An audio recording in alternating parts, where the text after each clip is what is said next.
Vice President Dr. Bharrat Jagdeo said the PPPC government believes that 20% of Guyana's land should and will be for its Amerindian peoples.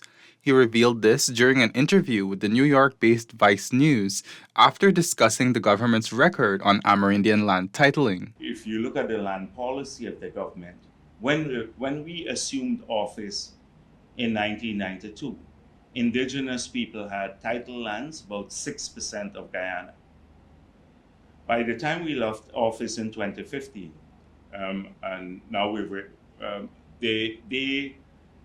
we had titled indigenous communities with land that amounted to over 14% of Guyana, the whole of the country. So from 6% to 14%, that is our track record. So we believe that ultimately we're about 20% of Guyana. The total country will be Amerindian title lands, and we're in the process of ensuring that happens. Considering our Amerindian population is probably about 10% of the country. The Vice President reminded everyone that Guyana is one of the few countries which have granted subsurface rights to Amerindian communities.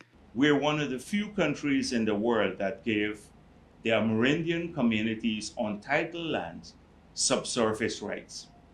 So they had rights over the forest, but never the mineral below ground.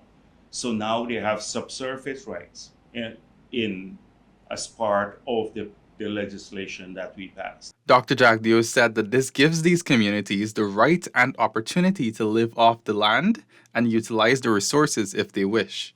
He added that it is for those communities to decide whether they want to live a separate way of life or whether they want to integrate with the rest of society, and that the government will support them no matter what.